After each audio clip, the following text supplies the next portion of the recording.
You are now listening to the Curtis King Podcast.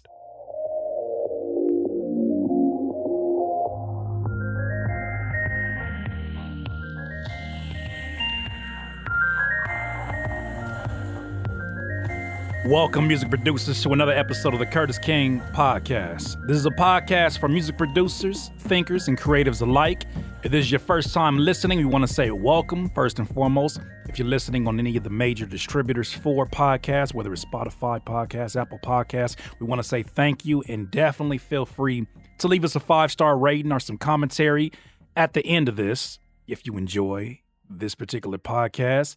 And if you'd like to come check us out, come over here to the YouTube channel. The YouTube channel has a visual that goes along with these podcasts in case you have ever been curious as to the emphasis that I put on certain points that I make within these podcasts. Come over here and join this crazy community, crazy, creative, brilliant community full of really good folks that I think you're going to really enjoy, most of which we've built a good rapport within my weekly series, which is Flowcation, a weekly live series where we cook up beats and songs from scratch. You can join us there every Tuesday and Thursday at 4 p.m. Pacific time. And just come kick it with us and see some stuff being made from scratch. The topic of today's podcast, at first glance, may not feel like a huge deal, right? Depending on whatever title that I choose for this, right? If I'm really mysterious or clickbaity, depending on whatever title I choose for this, it may seem like another one of those videos. But I promise, just like any other podcast episode of mine, you're going to be presented with something that I know nobody else has ever presented to you within this particular space as music producers. But the topic I want to talk about is, what are you doing on your off days? Right? Your off days from work, your off days from school, your off days maybe even from family. What are you doing with those days aside from making music?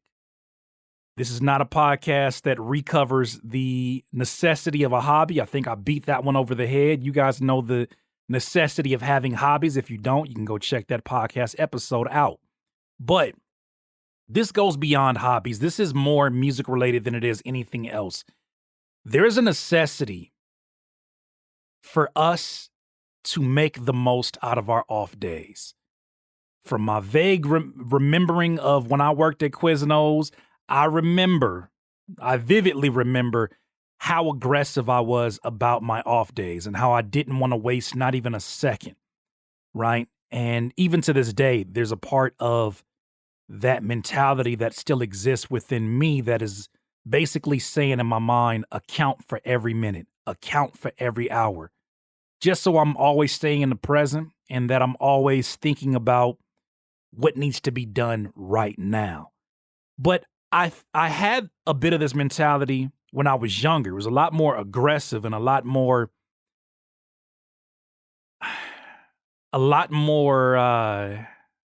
chaotic. But on those off days, I tried to eat an entire elephant, figuratively speaking. I tried to eat an entire elephant in one sitting. And if you know how huge an elephant is, or how huge the responsibilities and tasks that we set out are on those days, you understand how impossible it is. And even for those of us that find the majority of the work still getting done a possibility, you know how drained you feel the next day when you got to go back to your regular gig or back to your regular life outside of making music. And in having this aggressive nature, it makes you look at time with an aggressive energy that makes you very, very careful how you spend your time. You don't want to waste it. You don't want to be doing things that seem like they're pointless. But I want to talk about today the necessity of really strategizing what I'm going to call playtime for your musical craft. I think I've talked about this before, but there was an interesting concept that was presented to me by one of the most brilliant marketing teachers I ever had, Professor Morgan. He told me something one time, or he told a class something one time, and I'll just go ahead and repeat it. But basically, he said the most creative creatures on earth are children. It does not matter whatever. If they ask you a question about how to fly, right, as a human being off of a roof, it doesn't matter how many ways you tell them it's impossible, they'll think of another way it's possible. And then as they get older, they become one of us, and they start to see the truths of the world, or the biased truths of the world, and they lose a lot of that curiosity. And I think a lot of us lose a lot of that curiosity when it comes to making music. And especially, I feel like in this era of production where producers get in wet behind the ears, they're super new to this, everything just feels like an adventure. But it seems like there's a missing component when I think about a lot of the producers that I mentor or that I talk to or have mentored in my courses and community. There's a part of them that wants to ask instead of experience. And maybe this just doesn't apply to beginner producers. Maybe this applies to you as well. You have an abundance of questions about how to do things, an abundance of tutorials in your history, your video watch history. You've seen videos and you know 6 or 7 different ways to do this one thing, whether it's 808 slides, whether it's mixing, whether it's mixing a snare, whether it's a compression method. You have 6 or 7 ways to do it. You have all these ways except for your ways. And it seems like there's an abundance of people who want to ask their way to the solution, or ask their way to finding their own sound, or ask their way to getting to a destination that literally you only have the key to. And I feel that a lot of this has to do with what they're choosing to do on their off days or their beat making days. Maybe you call them on days. Maybe you do this as a full time, right? Maybe you sell beats. Maybe this is your main focus. This is your 9 to 5. Still, I ask you, what are you doing with your on days? There is so much more to making beats, making music, than just making beats and making music. It's the most obvious statement I could ever come up with. But a part of what's more is leaving time for discovery, leaving time for you to figure out things that you otherwise would not have the patience to figure out if you felt that you were pressed for time and you have a very small window to cook up in. And so I not only want to talk about the necessity of assigning this playtime for your off days, I've laid out a good list of things that I want to cover in this podcast. So if you see me and you're watching this and I'm looking over to the left side, I got things that's laid out here on the board, because this is actually inspired by a conversation that I had in one of my live streams where a producer asked me about my compression method. And I started thinking like, well, how did you really, really understand compression? I watched a few videos. Obviously, I've been learning a lot about mixing. Mixing has been a really big focus of mine. And not because I'm pressed for anything, not because I'm trying to rush my way to learning mixing, not because I feel like it's an insecurity. It's just the thing, like, I want to genuinely learn. I'm genuinely curious. So curious that I'll buy a plugin and tweak around with it for hours before I watch my first video on it. For some people, that may seem ass backwards, and that's fine. But we all have our own ways of learning these things.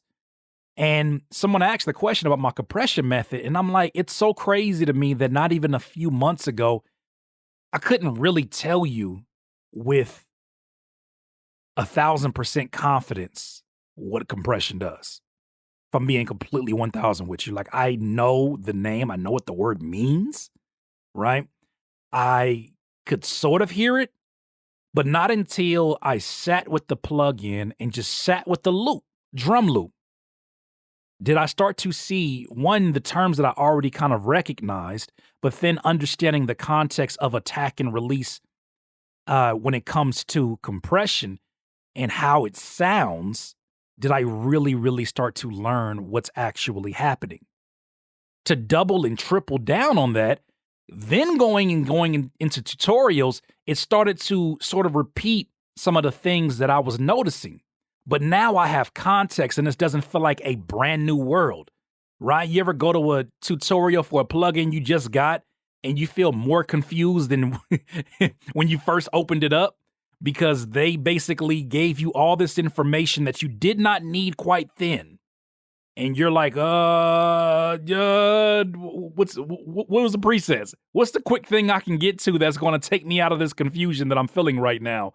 You ever experienced that? I know I've experienced that, where I open up a video before I've even discovered the plugin or left time for playtime, and it becomes not so fun to mess around with anymore. I'll learn a few quick little things, but me diving so fast into someone else's world before I've had an opportunity to twist the knobs on this plugin or on this VST and say, I wonder what this will do. That's what kids do. Kids say, I don't know. What did that do? What happens if I push that? What happens if I push that? What? I don't know. Who knows what's going to happen? That's how kids do. That's why kids are the most creative creatures on earth. Kids will forever come up with solutions for problems. As you get older, you start to meet more people, or maybe you become that person that creates more, that comes up with more problems than solutions. And so the first thing that I have on this list is leave time to discover these plugins. Leave time to discover your DAW. There are so many things, since I know the majority of my listeners are probably FL Studio listeners, there are so many things on FL Studio that you have yet to crack open. Even folks who are like one of my good friends in this, Larry O, one of the most knowledgeable people that I know. He don't run out of tutorials and things to talk about in an FL Studio. And I don't run out of things to learn from him when I'm watching some of these videos, right? Learning things like you can, clean up your audio in Edison. Take a section of your audio where maybe it's loud background noise, and you can basically do a background noise removal using their cleanup tool. Little things like that it's so populated with tools and tactics, and not in tactics, with tools and buttons and knobs that you just will literally never get to everything. And that's the same thing for any DAW. But leave time on these days that you have to cook up beats. I know you want to cook up beats. I know you're hungry to cook up beats. I know you've been waiting and looking forward to it. And the last thing you want to do is playtime, play around. Are you kidding me? You got to do it. This is how you start to unlock those cheat codes that you can use when you're making beats, or that you can bring out in your live streams. How do I know that? It's what I'm doing in my live streams right now. There's so many things that I have been toying around with during playtime that have become my sound. There are things that I have toyed around with within the plugin, just being nosy and flicking around knobs and seeing, what am I hearing? What am I hearing? Oh, okay. So that's how the release is okay. That's how it's affecting that. Cool. There's so many things that I've learned there that became my sound and that I've done so many times in these playtime sessions. And mind you, these sessions don't have to be longer than 30 minutes. If you don't have 30 minutes before cook up to do this, you need to be comfortable with the idea that you're going to grow at a very slow pace, if at all. The reason why you have so many questions is because you're not discovering enough. The reason why you're scratching your head to so many different things is because you have not locked in with that childlike curiosity that you once had. So the first thing I had to say about that is leave time to discover your DAW. The second thing I want to talk about is when you're discovering your DAW, you're discovering the plugins, you're discovering the sounds. Also, go into those drum folders you've been downloading into for the last I don't know how many years. You got all these drum sounds that you've collected, and you got all these kits. And if you got a Splice account like I do, and they separate things in all kind of crazy subfolders, you got a lot of folders. But when you have a lot of folders and a lot of packs, that means you also have a lot of dead weight. You got 6 gigs of drums? Are you really using every single kick? Or do you just love one kick from this one kit, and that's the only thing that you really love? Well, if that's the case, it's not something to be embarrassed about because you paid for it. It's something to acknowledge and also do something with. I think that in discovering your DAW and leaving time to just be curious, not be pressured to make anything, like you're gonna have that urge when you hear a certain sound, I'll be like, damn, I should make a beat with this. This is hard. That's crazy. Don't do it. This is what this session is about. This session is playtime. It's about playtime. Playtime is not about cook time. You got all kind of time for that. Playtime is about cooking. So, I'm sorry. Playtime is about playtime. Cook time is about cook time. I got that all confused. The second benefit that I just talked about right now, you get to comb through all these sounds. So as you're discovering your plugin, you're discovering all these different things, you can also start to dig in these folders and see what you really, really want from them. When you find these sounds that you really, truly gravitate towards, the kicks that have the kind of knock that you're looking for, the 808s that just fill up the room and make your eyes start to they start to like jiggle. I don't know what's the word. They start to pulsate like, oh my God. The kind of 808s that make you hold on to some furniture in the room. When you find those, you find the hi-hats that separate themselves amongst all the hi-hats that sound very, very much alike. You find the claps that are your go-to claps, the ones you really, really love. You take all those sounds and you put them into your own folder. You could call it whatever your producer name is. It is not your kit to sell, first and foremost. I'm not saying that. Not put that out there. Make sure I put that disclaimer. But this is your folder so that you can best prepare yourself for your cook-ups. Can you imagine how amazing it would be to dig into your kick folder and only have the best kicks from your collection?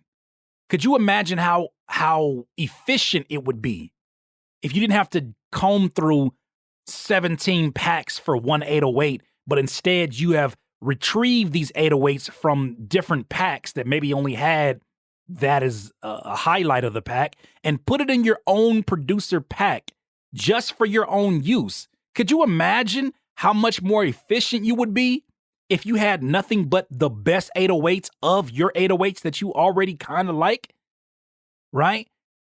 The ones that are in these packs that, it looked like they had potential. Maybe it was your favorite producer and it really only had a few sounds that you liked. Can you imagine how much more fun you would have when you're cooking up? How less decisions you would have to make as you're cooking up? Because truth be told, the reason why we have so many issues with indecisiveness as producers, we have too many options. We have way too many options, too many sounds, too many folders to dig through. The reason why your prefrontal cortex starts going crazy and feeling like, I need to make some logical decisions here is because you have given it too much freedom and you've literally created the wrong kind of playground for your overthinking brain to now navigate. Okay, so we got 20 packs in here. All right, let me see. What's the logical way to approach this? No. Take the best out of those, and as you're listening to them, just discover the packs. See what you really, really like. Take those first. And then you might even go back and do another sweep. And I mean, separate these folders too: kicks, hi-hats, snares. I don't know if I emphasize that, but separate these sounds, these one-shots, these loops, and pick the ones you really, really like. But Curtis, what if I change over the next 6 months? You're going to do that anyways. But at least you have the ones that work right now. Get those. That way you'll go through them faster too. How many times have you heard sounds, made a mental note, hey, I got to cook up with that soon. Not right now because I'm working on this one. This is kind of fire, but I'm going to come back to that. But the way your working memory works, your working memory, right?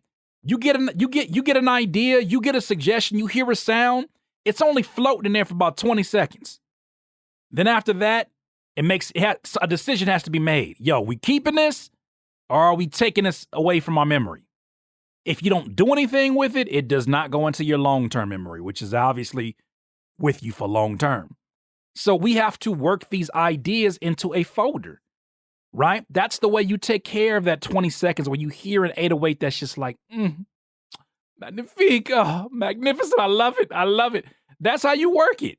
You put it into a folder that is your folder, and then you get rid of the dead weight. You don't have to delete the other packs. But after going and combing through these packs, you're gonna want to get rid of a lot of packs. It's a producer thing. I can't really explain it.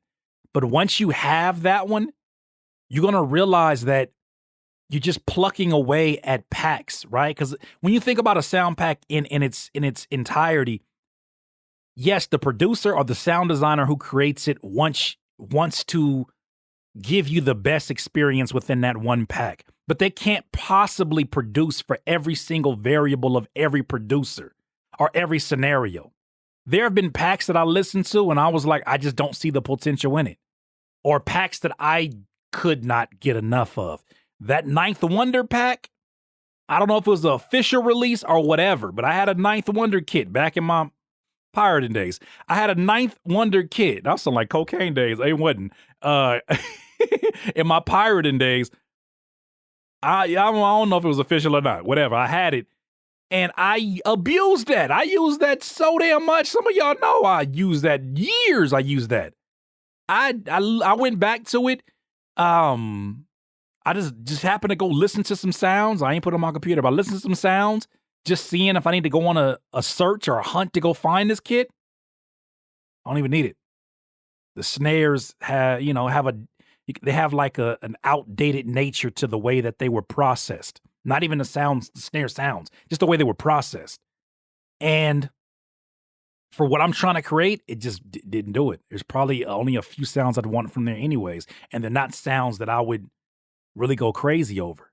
And you know what really inspired all this kind of thinking about the dead weight sounds is first when I did go legit and I had to literally only download sounds from Splice because I was limited on credits and I had to download the best sounds when I first got it years ago. But I made like 5 bangers out the gate because of the limitation of sounds that I had. So that's the second part. Or actually, there's one point that I wanted to make. And then the recent situation with my computer, there's a kick that I fell in love with called the No Jumper kick from, I think it was Vibe Beats. I hope it was Vibe Beats. Vibe, if you watching, I DM'd you about that kit. You didn't get back to me, so I'm hoping that wasn't a pirated kit that somebody put up. If it was, my bad. I had that kit. It was a free download, and I thought it was fire. But that's neither here nor there. But I've been looking for this No Jumper kick. It's one of the hardest kicks. It's just analog-y. It just smacks, right? It's the perfect kick for me. And that's the only reason I was hunting for that kit for like hours, looking for that one kick. Couldn't find it. But that is the benefit. That is the benefit of taking these sounds and putting them into your own folder, having your own kit of your favorites, right? You don't even got to call it your producer kit. Just call it your favorite sounds. It's the second point. The third one, and I think I kind of covered this a bit. is that you'll be able to add techniques to your sessions, right? Through that discovery and playtime, you're going to try things in the parametric equalizer. You're going to turn knobs. You're going to mess around with things you never like. You go into the piano roll settings and you're looking for something, for instance, like, the reverse, what is it called? The flip mode, right? Where you flip things around and you reverse the sounds in the piano roll, and you go in and you see flam. What is flam? Even if you didn't have any kind of knowledge of what that does for snares, messing around with that, right? Messing around with the strum knobs, messing around with not just the start, but the inside of the strum knob, messing around with the randomizer tool, like really just getting crazy in there will allow you to tame it down when it's time to sit down and cook. Now you get to take the benefits of you just discovering and having freedom, and you get to bring it to your sessions. If you record and you make beats for artists, can you imagine how much more they'll enjoy working with you if you have all these ideas that are abundant? And this abundance is from the result of you discovering and having playtime. Can you imagine how much more enjoyable it would be to work with you? Because you are going to be someone so in tune with your childlike curiosity that you're going to forever have a solution for any problem instead of having a problem for every solution. This is how, think about the movie Born Identity, right? Or you think about these like hitman movies where you got this one guy who's just this trained assassin that goes and saves their family or what the case may be. They're a trained assassin. Well, they didn't just train shooting, right? They train physically. I know we're talking about movies, but stay with me. They're trained assassins who have exercised all aspects of their body, right? Not just their shooting. That's what I feel like it is with producers. When you're just working on beats, well, that's only one thing that's a part of your weaponry, right? Yeah, the gun is really important to a hitman. But if his ass ain't in shape and can't run, is not in the physical shape to run down a criminal, what kind of a hitman you think that's finna be?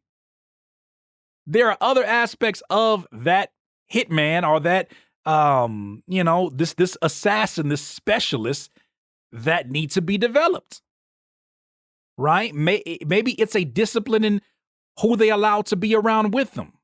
But away from that analogy, think about even sports. Think about LeBron James spending $1 million, $2 million on his body every single year. Why? Because that is the biggest asset that he has. But that doesn't include just working on dribbling the basketball or shooting the basketball. That's only one aspect of it, right? The diets he'll go on, the wear and tear that goes on through a season on his body. He is investing in how do I repair that, not just on a level of physicality, but also on a level of mentality, right? I know you've seen the commercials of him doing the meditation app Calm. I seen he's been doing commercials for those. I know you've been seeing that. So that should show you that for someone to be as great as he's been for 18 seasons, turning 36, you know what I'm saying? As great as he's been, that should show you the necessity of developing these other things in your life. And you can't keep putting them off until a later time.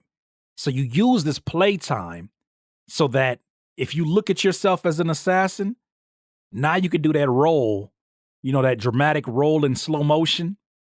When you're trying to, you hit like 4-5 of the criminals that are coming into your headquarters. That's how you do that. That's how you do that crazy spin and turn.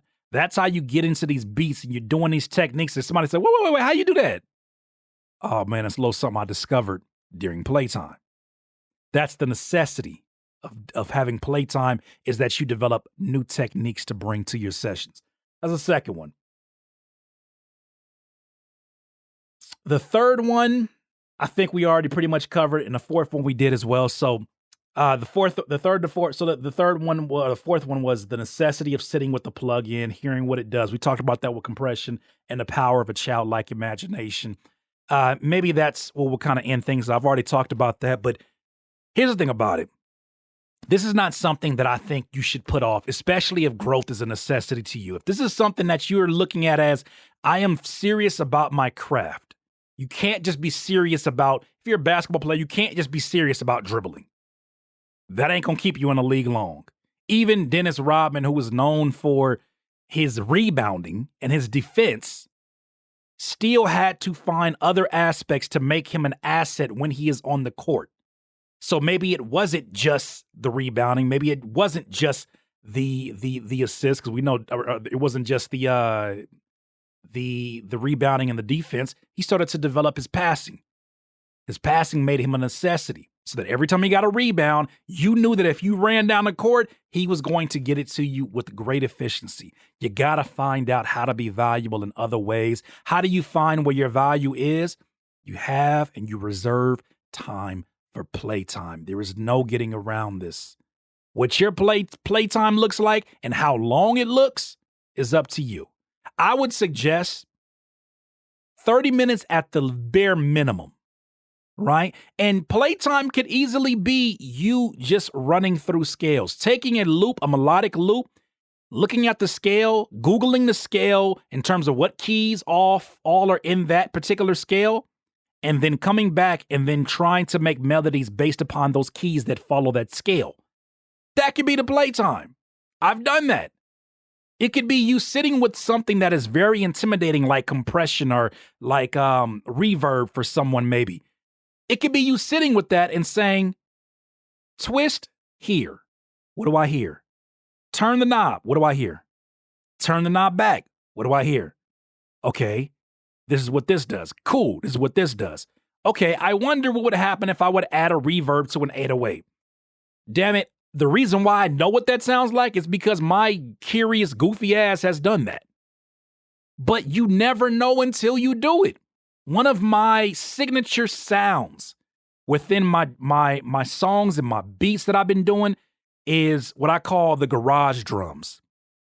That's something that I just have a love affair with, is these drums that are like super hollowed out, but just feel larger than life, but they don't take away from what's going on in front of the drums, like vocals or melodies or things like that. But that came from discovery time. That came from having fun time, playtime. Now, some of these things can come while you're cooking, but the thing about it is when you're in cook mode, you're in completion mode, or you're in I need to get these ideas out mode, and it's very different from playtime. There's a freedom that exists within playtime that you won't have when you're cooking and you're pressed on time. Playtime is not about how much time you have. Playtime, when you think about playing video games, is all about having the most enjoyable experience you can with it. Right? You don't even think about the experience because you're so invested into it. The experience is just all around you. You're in it. You're engulfed by it. So my suggestion to you is reserve the time, even beyond hobbies, play time for your music. That is the only way that you are going to discover the beast, the natural beast that already exists within you, but the beast that is yet to be unlocked. That is the only way that you will discover it, is reserving time for that. I'm going to say 30 minutes to an hour is what I challenge you to do this week. And I really want to hear of those of you, the same people that were like, yo, Curtis, you inspired me to get my music out with that last podcast. I want to see the people out here that are listening right now. Those of you that take on this task. Reserve time for playtime. Hashtag it. I don't know if you follow me on Instagram. It's at Curtis King with 2 S's, or on Twitter. Reserve time for playtime. It's going to look so goofy and crazy, everybody. It doesn't matter because you know what it means, right? I'm asking you to make that time because I think that it's crucial in the long run to what you want to create, my friends. This has been an episode of the Curtis King Podcast, and I greatly appreciate you being here once again. If you are listening on any of the major podcast distributors, please leave us a 5-star rating if you enjoyed today's episode. Go listen to some other ones if you need to hear some more before you give us a rating, but do that. We greatly appreciate it. Also, If you're here on a YouTube, hit the video with a like, hit us with a subscribe, leave some comments down below if you plan on taking this challenge, or if there was something in here that you really resonated with, leave that in the comments below because I would really love to hear it. Podcast is going strong. We back better than ever. I appreciate everyone that sits here and you support this particular podcast. Like I always say, in this life, you will not be full of life until you decide to live life to its fullest. Once again, it's Curtis King of the Curtis King Podcast. Have a good one.